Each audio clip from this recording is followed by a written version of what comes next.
The Daniel Plan quotes Chuck Swindoll, who said, "Life is 10% what happens to me and 90% how I react to it."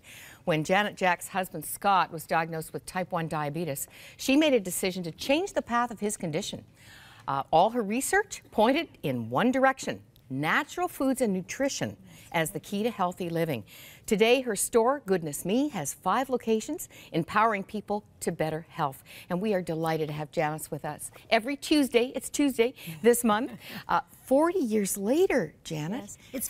It's 42 years since 42. my father-in-law died, and I was so determined to find the way, and I asked God to show me, what is it we should do? And I didn't find that out right away, but once I saw what I should do, I had to do it.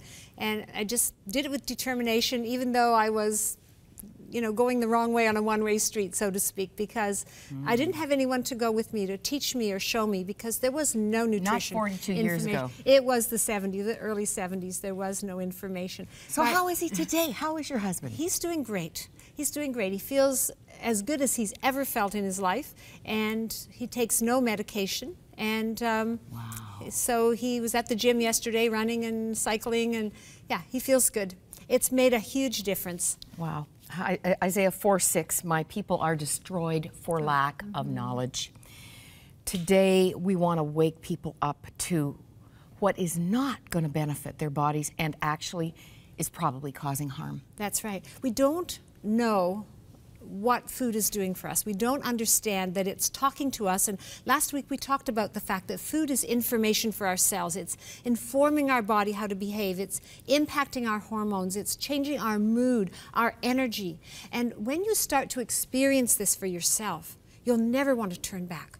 And that's what I invite people to do. But first we want to address some of the things that are sending us in the wrong direction. Things that we think are quick, easy, and inexpensive can be impairing our ability to uncover the energy that God gave us, to uncover the well-being that we've been blessed with in our life. And we keep making these errors and then asking the body to deal with the damage and recovery. And so, you brought along some different processed foods, and I'd like to just speak a little bit about what is done here. So first of all, there's things that are taken away, and then there's things that are put in, and we need to be aware of the dangers of both of those things. So when a food is refined, we've taken away what's beneficial, and a lot of times we've taken away some of the most nourishing parts because these might spoil, these might impact the texture, keeping something from rising as high.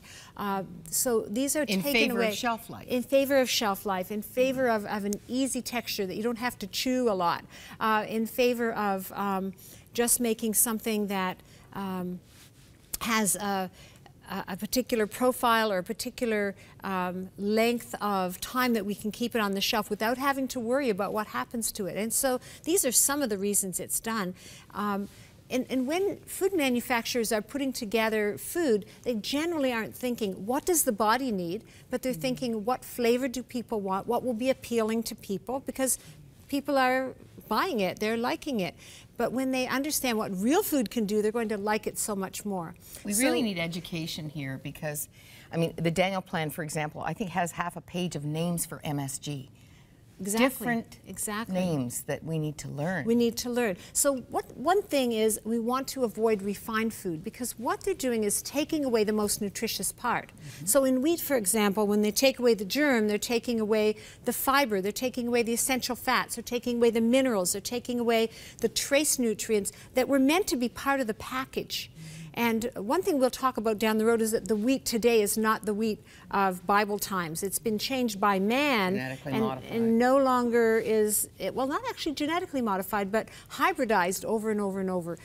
But even then, we've taken out the most nutritious parts and left in the starch, left in the part that that gives a little body to it, but doesn't have the whole package. So the fiber's missing, the nutrients are missing, and your body has to find the nutrients to metabolize that. So I think about a debit card. You put a debit card in your little machine there and zap, money goes out of your account. Well, when you eat a refined food, zap, nutrients go out of your nutritional account so that you can metabolize that food. So we want to avoid refined foods where the heart of it's been taken away. So It's actually draining. That's the number one. It's actually draining. It's actually robbing your nutritional bank account that your good food put in there.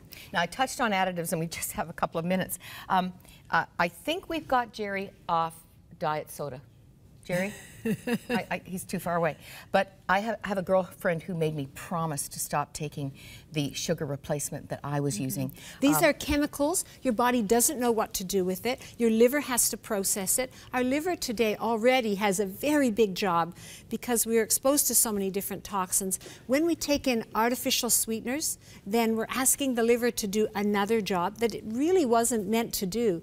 These are unnatural things that don't really belong in the body. Okay, And agave, stevia, xylitol. well, now, those are additives too at a different sort. First of all, we have chemical additives, and we need to get rid of the chemicals that we can't read on the labels. Secondly, we have the issue of sugar. We're eating a lot of sugar, approximately 3 pounds a week. Which means almost half a pound a day. That's a lot of sugar, so it's another kind of additive. Now, you mentioned xylitol. So this is a sugar substitute that will not spike your blood sugar, but we shouldn't use too much of it because it can create some digestive issues in certain people, but it can keep your blood sugar more steady. You mentioned stevia. This is a good sweetener substitute, but it has an aftertaste, so it doesn't work in every application. I like it best with lemon or cranberry. It seems to complement very well, but we're better to focus on savory foods and foods with lots of different spices and not be so attuned to the sweet because that's going to create, more issues for us. Okay. Our aim needs to be being healthy, not how long can I keep it on the shelf. Exactly. Janet, we have so many more questions, and I'm so glad you'll be back next Tuesday. I will.